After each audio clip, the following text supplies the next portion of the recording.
Thank you, Arjun. And thank you, Carbon Collective Company, for this opportunity.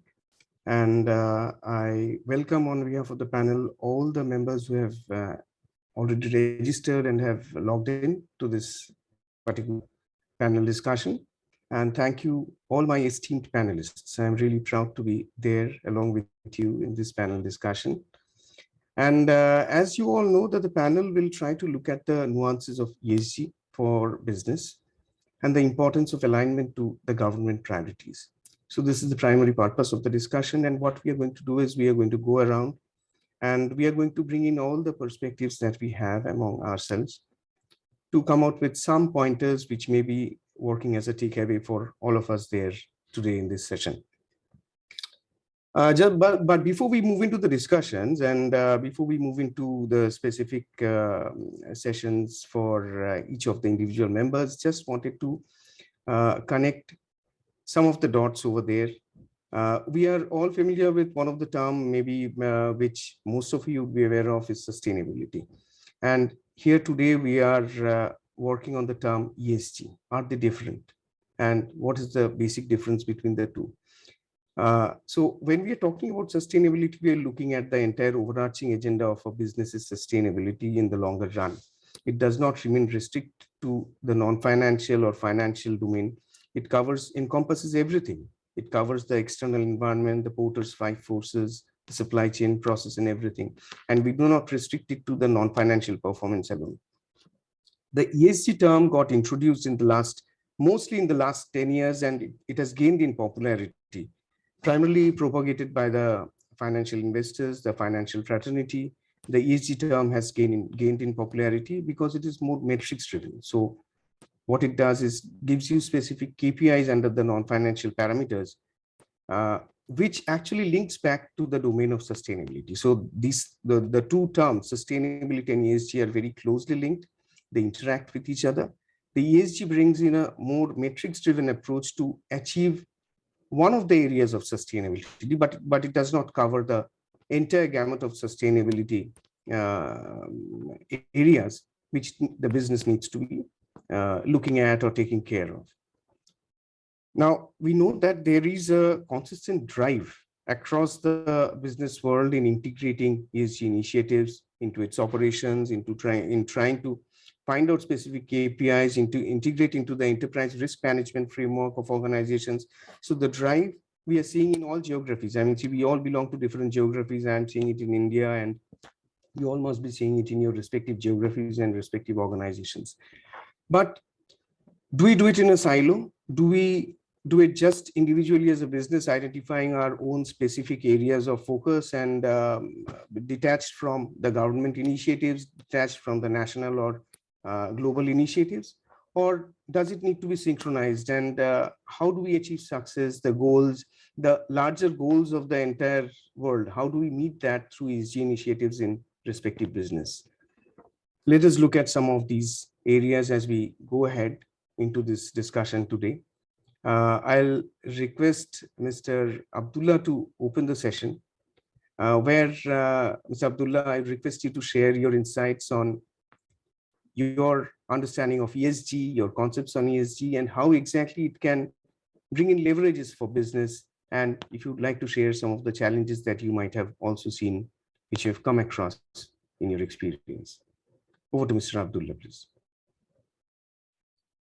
Good morning, everyone.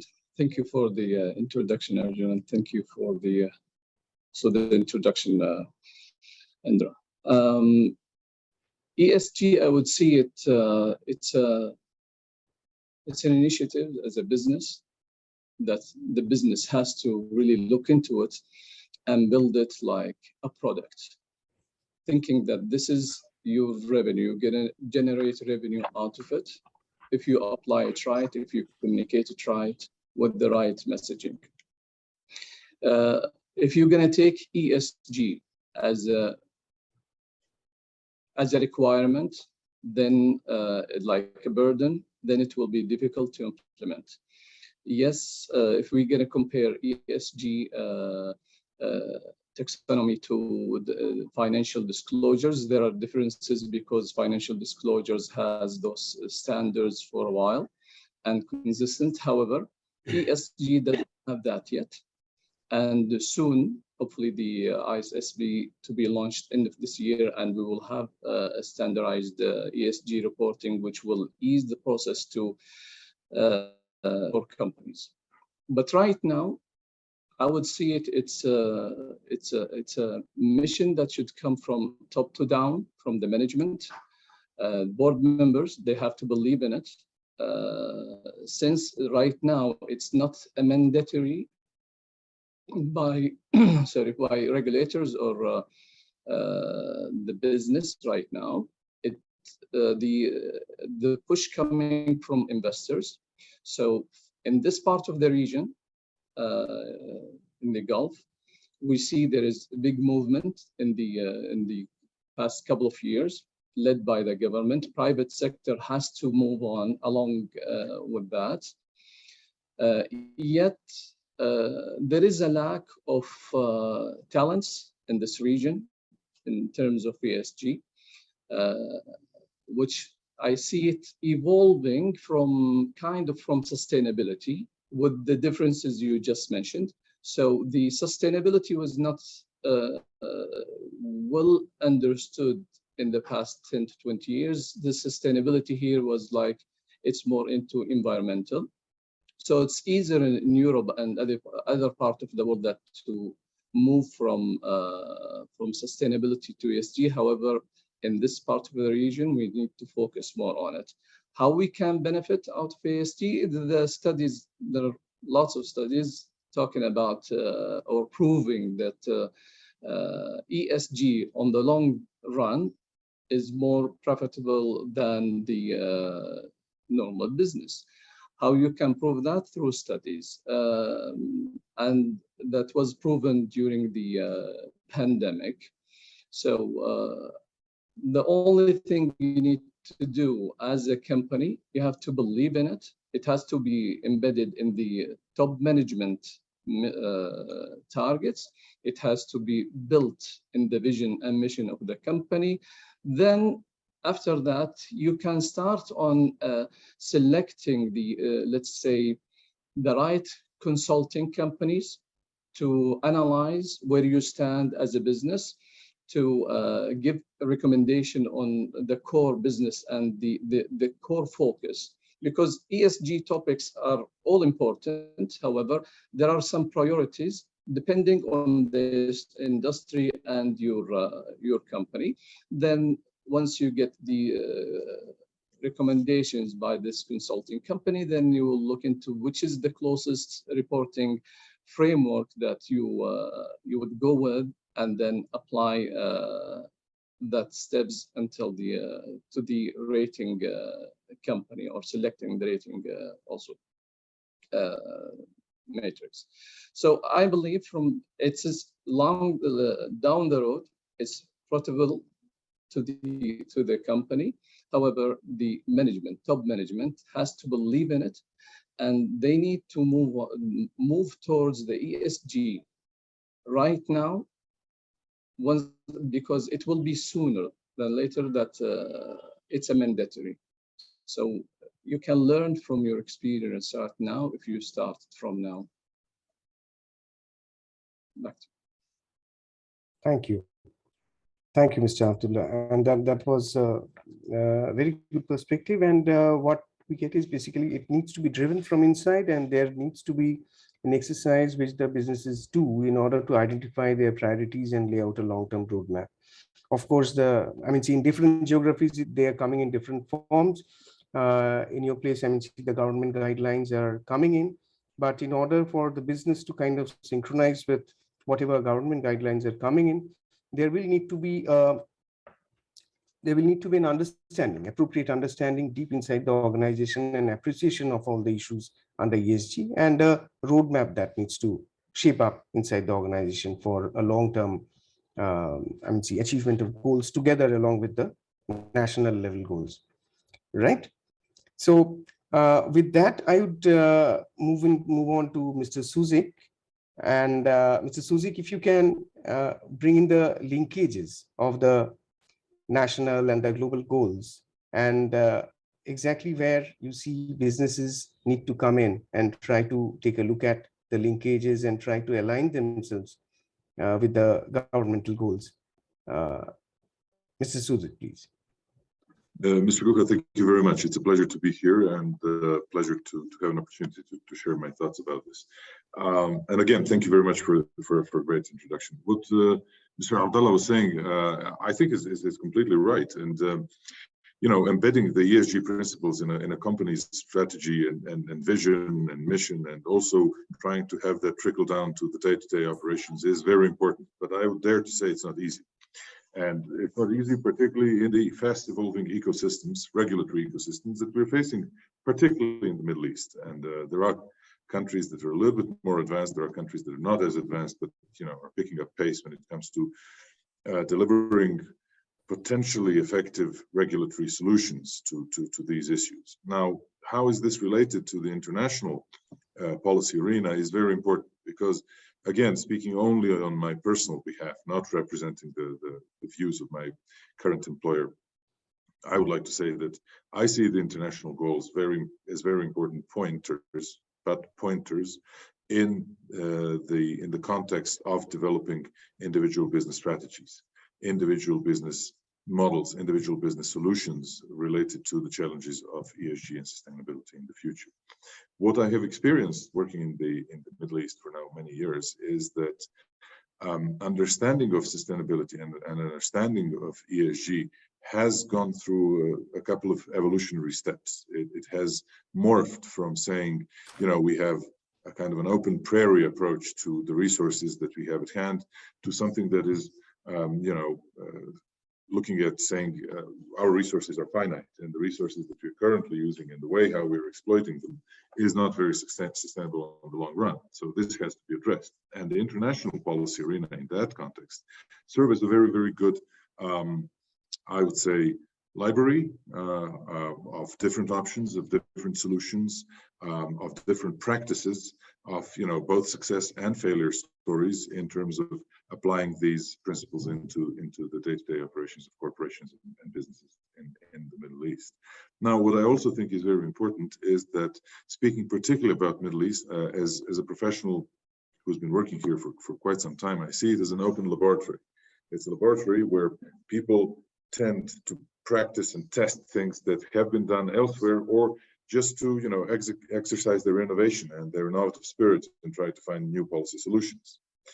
Now, what I also want to say again, as a very, very private, very personal interpretation of things and a personal insight, if you look at the global policy arena, and I like to call this global policy arena because I don't want to say there's UN SDGs or there's issues around global reporting initiative and the indicators, et cetera, and then I don't want to go into industry-specific indicators and setups, because this is a more global talk. This is a more global focus.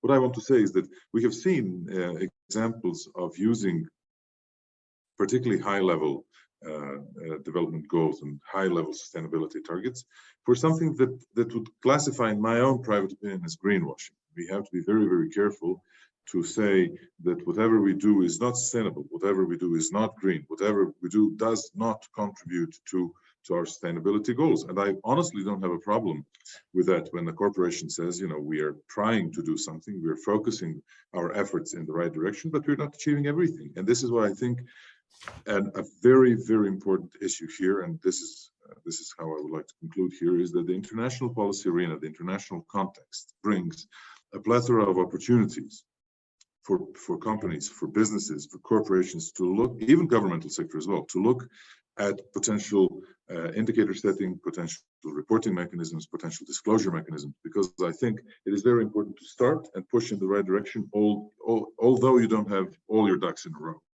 And I think it's very, very important to start. And it's very important to be transparent about it. There's nothing wrong with what we are doing. There's nothing wrong with the footprint that we're having. But what is wrong is to be complacent about it, I think.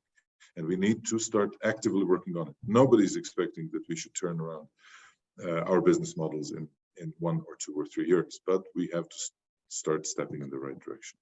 Thank you very much for the opportunity for this contribution. Thank you, Mr. Susic. And this is really very, very important. And the things that you mentioned on realization of business about the resource constraints, that is definitely probably taking shape and it's in place to some extent. But the concern is greenwashing, and that's something which we are talking about more honest and truthful kind of attempt at addressing the ESG issues rather than just trying to come out with some kind of a disclosure, some kind of a tick in the box and trying to show that the alignment is there in principle with some of the global or national guidelines. That's so very true. And yes, that's something which businesses really need to do introspection and try to live up to the true spirits of the entire ESG policies and principles that are getting driven. So with that, I'd request Arjun to kind of go ahead and do the poll among the audiences. There are a couple of questions which the results of it we'll take it at the end of the session, but I'd request everyone to kind of go ahead and.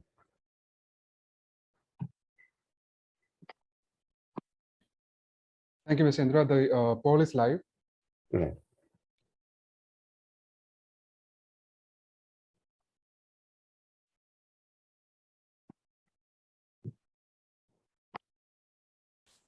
Right.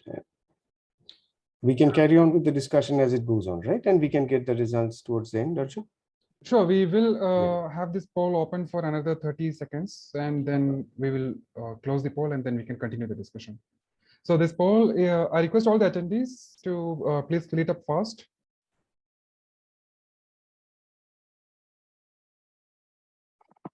It's very stimulating to see the live results, to see how people, to see the trends actually. Right.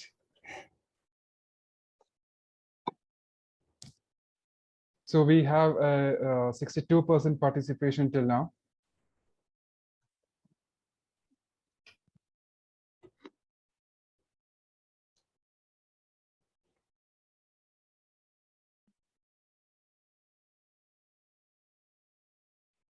This has gone up to 68%.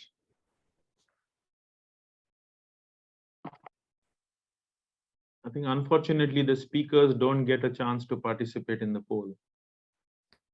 Yeah, we take a neutral stand. Yes, you are the one who comment on it. That was my question. I wanted to, you know, in question number one, I wanted to support the losing team here.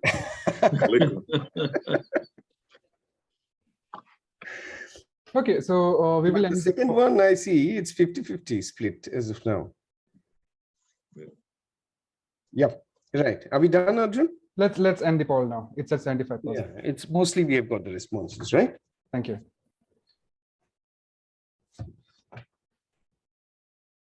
It's done, Mr. Indra. You can continue. It's done. Yeah.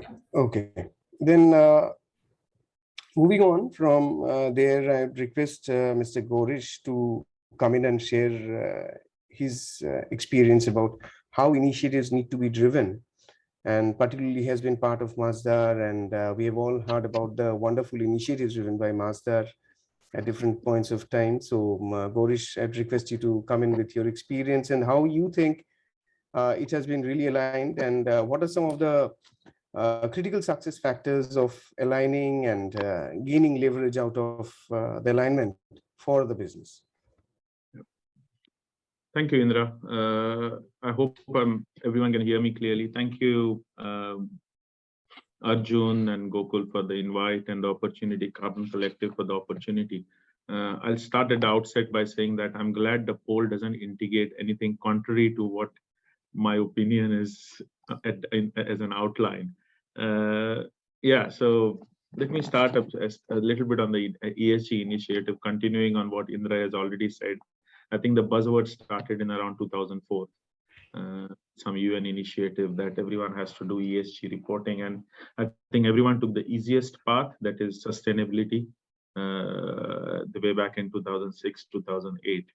And I must say, with my experience, that I was working in Dubai at that time on the Palms, and we had a sustainability report, sustainability initiatives.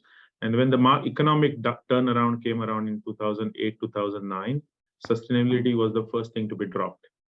saying that sustainability costs the company, and that was very disheartening. For my fortune, I was lucky enough to then, having living in Abu Dhabi, be in Abu Dhabi and being part of this initiative called Masdar initiative. I'll try to be as generic as possible, but in 2008, when Masdar initiative started, it started with a wider vision that sustainability should encompass a wide gamut of things, which is social, economic, as well as cultural. I mean, they added a cultural pillar, and so I think the launch of the Masdar initiative was very important. The Masdar company has evolved, and that's where I'm saying that sometimes government initiatives are very important, and you need to align with the government's vision. So, government's vision at that point in time was a couple of few factors. I mean, you need to conserve for the future generations, so be sustainable.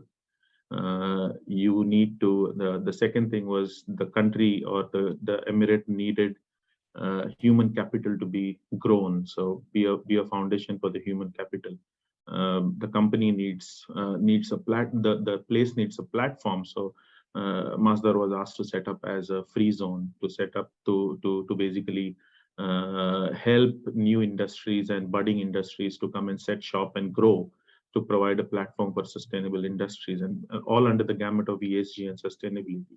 Also was, how do we provide finance? So that time we had 2 venture capital funds under arm. So, and then finally everything was like, okay, what do you need to put all this in function is a place and a city. And then came the platform that you're building a city with the plan to be the most sustainable city in the world. The most sustainable quarters, in a sort of a jargon, because as soon as that was announced in 2008, the economic downturn came, and then came about like, how do you still continue doing all this by still being economically viable? Wow, that was a new question. So 2011, we again fine-tuned ourselves and tried to align with the government vision to be more economically sustainable, where we are more responsible to the shareholders. I mean, it's nice to build an initiative initially, start with all the funding, but then there is a time when all that ends, and basically then everyone is talking about profit, and that's where the ESG component comes very much into component. The E, the environment part of it, S, the social part of it, and then the governance. As my fellow panelists rightly said, the governance means if there is no backing of the highest leadership of the company and the government, your vision sometimes tends to fizzle out. We were fortunate and evolved the master plan, and into 2014, we almost revamped our master plan to be backed with a development strategy, but still trying to fine tune and keep the goals, basically the environmental goals, the social goals, because one of our units was the Masdar Institute, which was basically set up in collaboration with MI. We built it, we incubated it, and then handed it over back to the government. Today, it sits under a larger umbrella called the Khalifa University of Science and Technology. We had Masdar Capital, which we built 2 venture capital funds, 2 sustainability-focused funds, and then handed it over back to Mubadala for them to do the business. The free zone still runs, promotes more than 1,000 registrations, promotes businesses to come and set shop. If you are a sustainability business, priority is number 1, and we evolve from there. And then lastly, clean energy. We have that was our last portfolio, which I think in one of the sessions later on I talk about the initiatives and the gains. But the clean energy basically was set up to bring about a transformation in the whole renewable energy business. One of the focus was we do projects in a lot of developing countries where power is an issue. Masdar Abu Dhabi government funds it, and we are at the core of business building it. So we've seen these 4 units maturing and growing and moving into, and that's where and then came, I think today in 2021, the UAE Securities and Commodities Authority has mandated in that in January 2021 that all all, if I just checked it out, you have to complete a sustainability report. So now you don't have a choice, but till 2020 or early 2021, you had a choice not to do it. In spite of all that, we do publish our we published our sustainability report way back from 2014, and every year we've been publishing. There are a few government initiatives, and we are aligned with them. There is the Abu Dhabi Sustainability Group, which I'm part of, which is a group of under Environment Agency, which is a government initiative to get all companies together. It's a voluntary organization. If any of the UAE companies are not, reach out to them, be part of it, where everyone shares their experiences and aligns itself with the government's vision. And we've evolved since then, 2008, 2011, 2014. And today we are again reinventing ourselves. I would, rather than reinventing, I would say we are realigning ourselves to align with the government's vision of net zero strategy by 2050. I think UAE was the first to announce that we will achieve it in the GCC region, if I'm not wrong. And then we fall in line, and today we are actually doing a benchmarking and reevaluation of the material topics. So once the important part is, once the vision is set, you have to evolve and keep moving. Otherwise, there is a danger that you will always die down.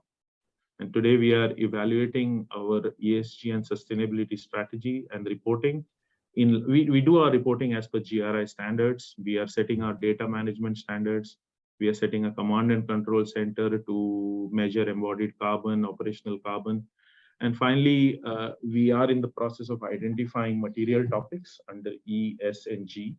And that's the final thing that we are trying to do. So come 2-3 months down the line, we will have a revised ESG reporting strategy, which basically identifies the topics, material topics in today's context, and addresses each of those in terms of data management as well as reporting.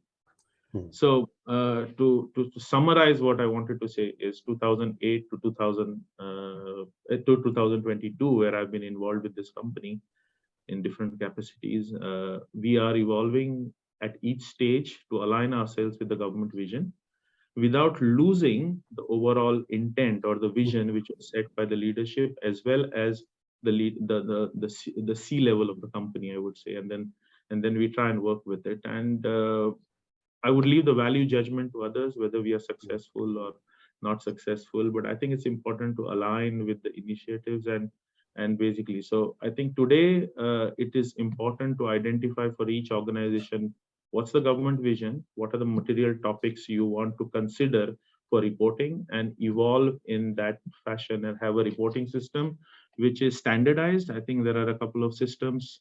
There is one system which is very popular with the reporting system.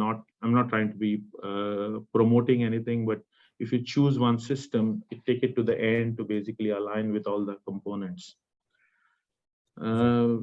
Yeah, so I think I've exhausted my 5 minutes probably.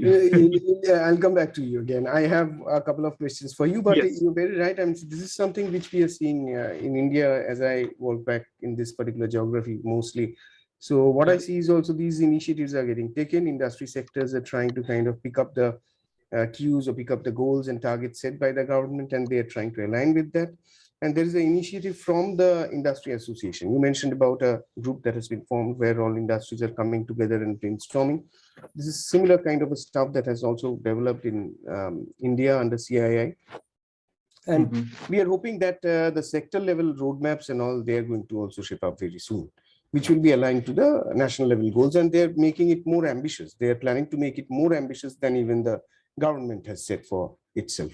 So moving on from there, if we move to Tamara, if you can share your insights, and you have, I would request you to come in with some insights on the role of not-for-profit organizations, and whether really they are going to be playing a critical role in this entire ESG integration or ESG alignment with the government framework. What kind of a role do you see? And I would request the other panelists also to chip in with inputs on this count. But first, Tamara, your views, and then. Thank you so much for having me here today. A lot of the comments from the previous panelists, I completely agree with in terms of the evolution of business in particularly the Middle East, where most of my experience has been most recently. You saw them maybe 10 years ago, starting out, they wanted to do something. But as Mr. Abdullah said, the challenges is bringing it up to the board level and really that C-suite and embedding it as a strategic priority, that's something that they can take, that they can leverage for value to the business, not rather than something that's a negative. The role of NGOs is something I worked with WWF for 10 years in this region. And when I was consulting in the United States, I also, as a consultant, worked with NGOs who were actually driving that change. In the absence of government guidelines or regulations, it was largely the NGO sector that was putting the pressure on businesses to make these changes. And eventually governments in other parts of the world would catch up and they would start imposing and prescribing what some of those requirements were going to be from business. But prior to that happening, NGOs played a significant role. And sometimes that was to avoid greenwashing and to ranking the efforts of different businesses and shining a light on which businesses were doing what, how, and how well they were doing it. In the Middle East, the NGOs I'm finding don't have, civil society doesn't have that same voice as it does in Europe or in North America. I think it's slowly changing. I think WWF and many of the other international organizations operating in the Middle East are contributing to changing that by taking the experience they've had elsewhere. We in the nonprofit community see ourselves as both a partner to the businesses as well as to the governments, and a major role that we have played in aligning businesses to those government regulations or pushing businesses to adopt ESG has been to be that bridge between government and business. What we don't want to see is government prescribing very rigid regulations that are actually going to hinder the adoption or the success of ESG. So oftentimes we're that body that brings together businesses and government to the table and tries to identify what needs to happen so that we have that proper balance of government pressure and regulation and business action, with the goal of maximizing the impact of ESG on those important environmental initiatives. So we come in as trying to move businesses from starting off, with the sustainability and in the marketing and the comms teams, and moving that, helping that to convince that board and that C-suite to adopt ESG as a strategic priority. But at the same time, you can set a strategic priority, and we've seen this in several businesses, but you still need to drive it through the business. And you have to bring on board all of your employees in order to be successful at ESG.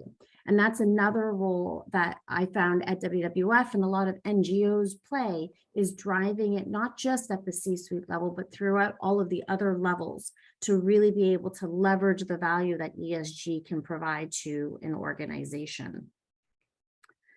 I think that's it in terms of my comments. I found it very to the point, the poll, where it only said that, or it only portrayed that business and government have a role in driving this. And I'm very eager to see the role of civil society through nonprofits increase in importance here, particularly in the Middle East.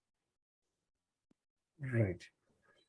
Thanks, Tamara. Anyone else would like to share insights in this area? Otherwise, I'll add a few points. Tamara, in this geography in India, what we are seeing is there's a lot of, not only about the pressure that's coming from the NGOs or the not-for-profit sector, it's in the implementation area also. They're playing one of the very, very critical roles. Yes. Without them, most of the initiatives that are getting driven among some of the stakeholder groups, that would not have taken place. Because some places where it needs to kind of, it needs to kind of get rolled right at the bottom of the pyramid. The not-for-profit organizations are engaging deeply with the stakeholders, and they are actually implementing the change. One thing is about our strategic documentation, having goals right at the topmost level. That's definitely a requirement. At the same time, implementation on the ground, here I see they're playing a very, very critical role. And without them, possibly on the social front, many of the initiatives would have fallen flat. And on number of environmental initiatives also that are taking place, which are having both socio-environmental implications, they are really being driven by these not-for-profit organizations. They are acting as the major catalytic agencies. Yeah, it's interesting that that's a similar case there in India as it has been seen in other places in the world. Yeah, I think that should be picking up in the other geographies as well, like here, and not only in India, but South Asia, like in Bangladesh, Sri Lanka, Nepal. There are a lot of initiatives getting driven by these entities who are playing a key role. Right. So we understand that they also have a key role, and they can play between the government and the businesses, and they come in with a specific role where probably the business will not be seeing too much of a profitability. They may be having certain other benchmarks in certain specific project areas where the businesses can actually route their money or route their cash flow through the not-for-profit organizations to bring about a change and actually work towards a specific change that they want to see among the society in a longish period of time. So with that, we can move to the next point. Again, Mrs. Susic, we would like to hear from you about the challenges in channeling the state priorities in the company's strategic and the day-to-day operations. So it's about how do they integrate, how do they align. If you can share your insights on that with your experience, that would be wonderful. Thank you very much, Mr. Guha. I appreciate the question. It is interesting, the results of the poll. I mean, I find it really insightful, particularly when you look at the question number one. 75% of the respondents think that the government should drive these processes. So this tells you, and of course I'm completely open to comments from the audience. This basically tells you what kind of a background when it comes to policy mechanisms people come from, and this is mainly command and control. Because if you have command and control mechanisms, and this is a policy term, this is what you basically rely on. You rely on your government or a regulator to tell you what you need to do. And that's okay, but there is something that is called the governance failure in the policy science. This governance failure tells you that the governments are not omnipotent. Even if we regulate tremendously, we are going to have failures. We are going to have externalities that we just didn't take care of. And the practice in the last 40 years, and since this topic became a very important and hot topic in the international discourse, this is what has been happening. And the other camp would say, there are many other camps, but just to simplify the discussion, the other camp would say, if there's government failure, just let it go and leave it to the market. The market will fix it. And then what we have discovered in policy science is that there's market failure as well. Because we have both governance and market failures, we are talking about a territory that has been uncharted for quite some time, and we in policy science have identified several other mechanisms like voluntary self-regulation, like international standards, and etc. So what we are essentially talking about here, ESG, in the last, let's say, 5 to 7 years, has become an international standard, if you will. It is not codified yet. It is not fully regulated. There's no standardization body that deals with ESG and tells you what exactly you need to do. There's, on top of that, there's no world environmental organization as a regulator or as an executive agency. We have a United Nations environmental program, but it's a minuscule agency compared to other UN bodies that regulate certain other things, like, for example, trade or tourism, etc. So what we're dealing with here is, as I said at the beginning, I mean, it's a nascent ecosystem at the global level. Now, the question remains open, and this is something that I would like to leave for the discussion and stop preaching about it a little bit, and maybe give the opportunity to other speakers and the audience to discuss and you know, theoreticize about this. Is that should we aim for a global executive organization that is going to regulate these issues at the global level? Should we have, you know, a global set of rules apart from the multilateral environmental agreements and the conventions that we already have in this domain? If you look at the relative power of these conventions, and the most blatant example is, for example, the World Trade Organization. It's a UN body that deals with very important things around trade, and that has very high command and control power when it comes to its members. But if you look, for example, at the smaller conventions and the smaller international processes related to environment, smaller in terms of their size and smaller in terms of their impacts, but not potential impacts. Like, for example, conventions on migratory species, conventions on biodiversity, conventions on many other issues. The relative power is obvious. The discrepancy in relative power is obvious. So what is the right way? Self-regulation through ESG, individualized initiatives? Or what is the future? A world environmental organization who's going to penalize and look at enforcement of its strict regulation? Or you know, a community of practitioners who are going to continue providing inputs and providing industry standards in this regard? These questions remain open. And when you think about international practice and how governments should align their targets and what they want to do in the future with the international standards, you know, let's be honest and say the international standards are varied. And the international standards are such, I mean, they're just not a policy panacea that you say, you know, I'm implementing international standards, khalas, I'm done. I don't have anything else to do. I'm good. Yes, again, that's, as I said, it's a first step and it's a very good first step. But when you think about the future of next 10 to 20 years, then you have to think about international policy solutions. And this has to be compounded with, what you have to take into account is that we have a looming climate and biodiversity crises. And this basically, in my private opinion, tells you that, yes, we can fiddle around, we can look at things, we can, you know, contemplate different options, but, you know, the time is pressing.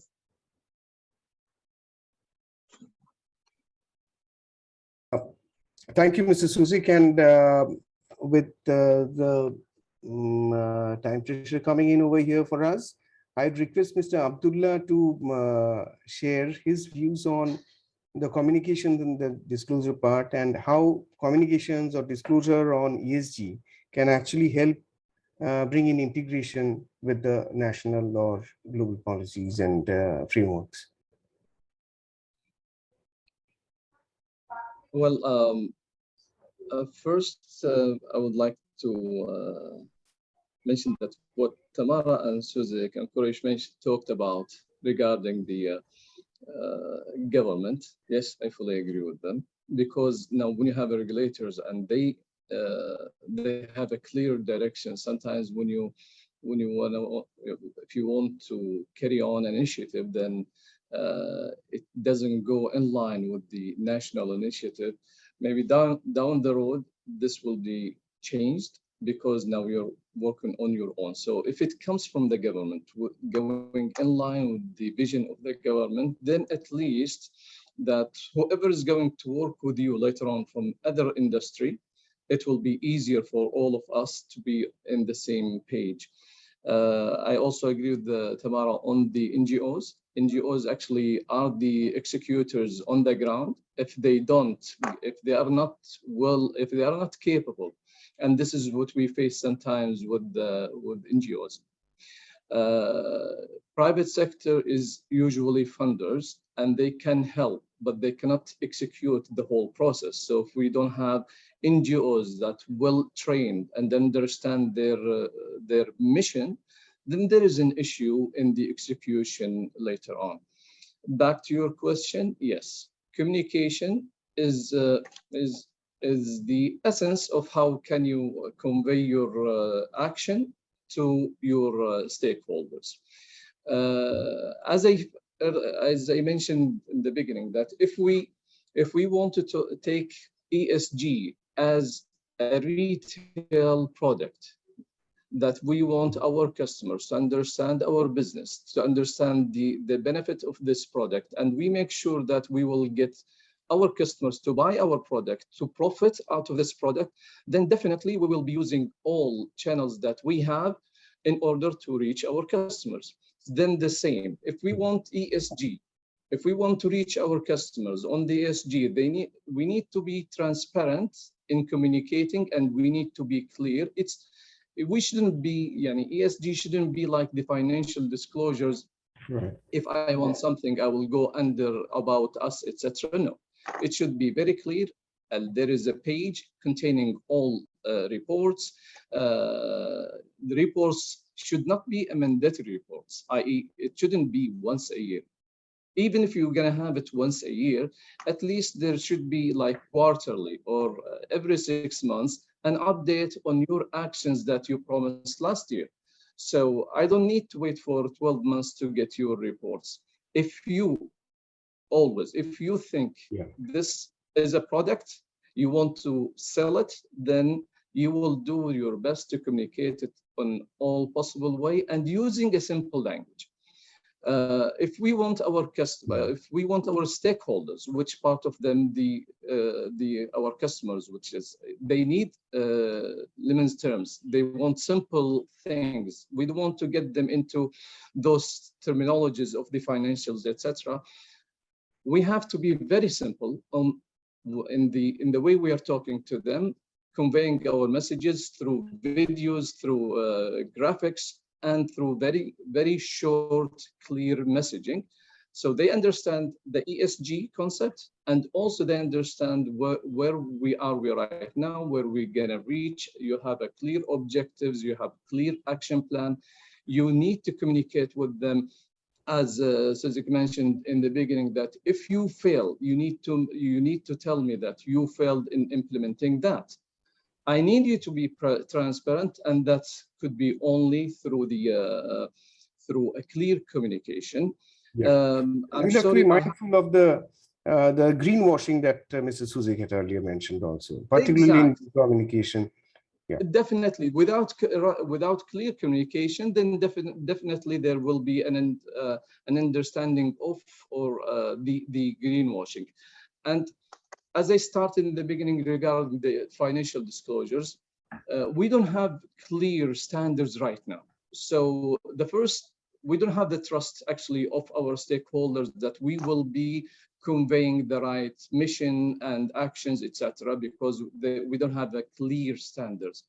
So if we don't have the right communication as well, then they are a little bit, they don't have that full trust, and we are more into the line of greenwashing, because we are here only to check the box.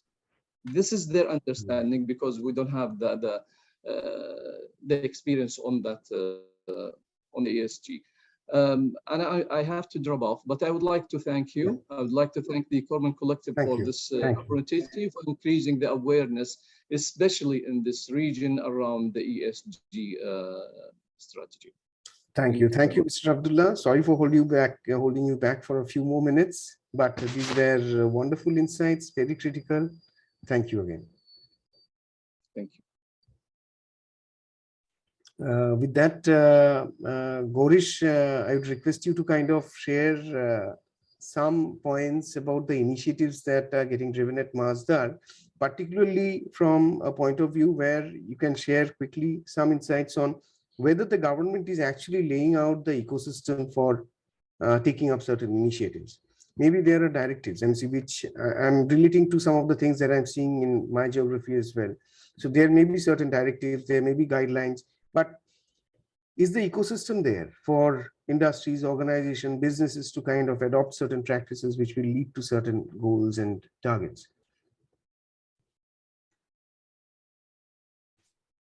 Yeah, thanks. Good question. Yeah, I would say yes, there is an ecosystem being developed. There are platforms being set up to basically improve the business. Like I was part of a initiative called the TAM Business Journey.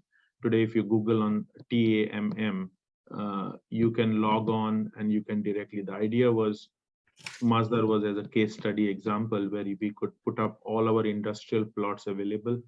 Kizad, which is the Khalifa port initiative, was one of the this, and you upload everything of your initiatives online. You can choose and end up doing starting your business and setting up shop within an X amount of time. So that's something which is it was an initiative for a business journey. So if you want to set up business, this is the way you progress. And sector by sector, the initiative is evolving through an agency called ADSIC, Abu Dhabi. I forget the full form, and they have been mandated to set up journeys, each one for real estate, one for business, one for housing. So if you as an outsider come to Abu Dhabi and want to take up a place in Abu Dhabi, you could go there, find a place, register your deed. And when I go to register my deed today's annual rental contract, nothing happens physically. I go and they just log on to a smart hub, and basically it's a facilitator. So technology and this journey setting has become a facilitator, and that's one of the keystones in the governance sector, I guess. We also promote that, and so all businesses are linked. Our free zone is linked to the Department of Economic Development links, and the business ecosystem is improving to that sense. Vastly improved over the last 3 years. We've been actively involved. It's not fully, I say, matured, or probably, I don't know. I need to speak, frankly speaking, to a few industry people to check out whether they can actually do it. I see yeses, no, yes, no. So yes, but the ecosystem is being developed. You could Google it online, TAM business journey. That's great to hear. Yeah, and I think that's one of the critical areas that governments need to focus on. Correct. Tamara, would you like to? Yeah. Yeah, please. I think Arjun, are we running short of time? I mean, if the discussion is almost done, we can take questions. I think we are almost there. So I would request Tamara to come in with any points at this stage if she has, and then we can get into the questions. Yeah, just to add to Tamara's, I think the ecosystem to embrace NGOs may not be as matured as I've seen in other parts of the world. So if you go to Glasgow initiative or some other initiatives in Europe, which are fully fueled and run by NGOs. Masdar does promote NGOs. We've got a World Future Energy Summit and Abu Dhabi Sustainability Week every year running for the last 10 years, where we talk to NGOs, we get them around and sit. It's a platform where companies set shop. It's a platform where NGOs set shop, and we facilitate the discussion on various forums in terms, and it's online and non-online, and active on eco-waste mobility on each of the sector. So that was just wanted to highlight that that ecosystem is developing. I don't see it being there as of now, but yes, over the next few years, I think that's evolve with the introduction of the golden visa, promoting 10 years visa, do business, do stay, and an ecosystem developing. Right. Mr. Guha, I do apologize for jumping in. I will have to leave now. I can rejoin maybe in 10-15 minutes if the panel is still on. And I thank you for the opportunity to meet you all and speak. Sure, we can take questions then when you are back. Right. Thank you. Thank you, Mr. Susic, and we'll wait for you. Thank you. Yeah, Tamara, you had some points to share. Yeah. Yeah, I just wanted to build a little bit on the discussion, and kind of already, I was just going through the chat, and Zaina had posted the Gulf News article about the rolling out of the ESG standards. And the first two words that struck me were the bare minimum. And government plays a big role in setting these standards and pushing ESG through the corporate sector. However, within the government's role, they're also limited to how much they can push. And to me, it says this is where civil society through NGOs plays a role, is pushing us beyond that bare minimum and asking a very important question. Not only does it need to provide a business value, absolutely, but why are we doing this? It's to actually drive environmental and social impact. and make a change. And NGOs have to ask that question as an independent body. Are the efforts set out in the regulations or within a corporation really driving the change we need to see on that large scale? And so I hope that this is still something even newer, not just the presence of NGOs in particularly the Middle East and a lot of places is still starting, but having that voice, that critical voice that is very important, respectful yet critical voice about the efforts that are happening. And I wanted to comment too about what Mr. Abdullah said about the reporting. And this is a big push, particularly I've seen it in the United States over many years. It's that integration, particularly more around climate change and greenhouse gas emissions, that integration of environmental reporting as part of your financial disclosure, which then would make it part of your quarterly reporting, not just an annual report. And there was that push to bring all of it together, not to have two separate reports, one on ESG and one financially, but they're seen together because there is an actual financial impact on the business as a result of their ESG, about ESG implementation. That's all I wanted to add. Great. Right, Tamara. So maybe if we just to try to summarize all the points that we have heard over the last 45 minutes or so, more than that. So what we get is, I mean, see, it's an imperative that the business initiatives will have to synchronize with the government initiatives. So there's no doubt about that. It has to be there. And one thing that is also coming out from the poll, I guess, and we can take a look at the final results, but I think what I saw was that the government will have to lay the platform, will have to lay the matrix. It will have to create the ecosystem for businesses to be able to achieve or synchronize or align with the goals that are being set up by the government. So otherwise, things are going to happen in silos and businesses may be only prioritizing their topics, but it's not going to be a aligned, synchronized effort from the business in a particular geography or in a particular ecosystem.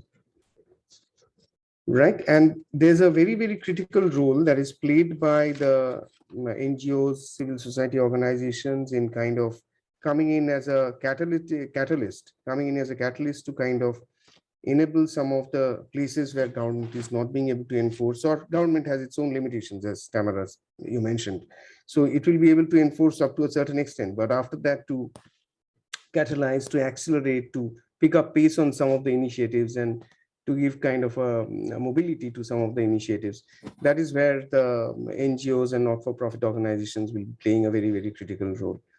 Reporting, as Mr. Abdullah mentioned, and then Mr. Susic had also mentioned that reporting is very, very critical, and it will be one of the tools, and it will be playing a very, very pivotal role in coming out as a report card on some of the initiatives driven by the organizations, and that will showcase to the external stakeholders that yes, there is a alignment with the national goals or the targets that has been set up by the government. But at the same time, there needs to be caution that the greenwashing part that Mr. Susic had mentioned, that's something which we have seen in a number of places, that there may be reporting practices there, but the greenwashing part takes over rather than true and honest disclosure of balanced information in the disclosure. So that's another part that we'll definitely need to take care of. And the other part is whether we go inside out or whether it has to be outside in. I think it was split 50-50 in the poll. I'll share my own belief that it needs to be some way outside in. There needs to be a kind of a framework that guides the business ecosystem to drive towards its own goals. So if I develop my own strategy, a business tries to look at its own internal processes, systems, and try to implement certain measures, it would be too focused on the business leverages or the business profits, rather than aligning it to the overall overarching national level goals. So it is always better that if the government comes in with a framework, maybe at a sector level, industry sector level, or business sector level, if there are certain frameworks and certain guidances which are provided to the different sectors with certain goals set for the different sectors of industries, then that makes the task easier for the industries or businesses to align with the national goals. And that's something which will be taking us towards a common mission across a particular geography. So that's something which I wanted to kind of come in with. Those were the points that I could collect from the discussion.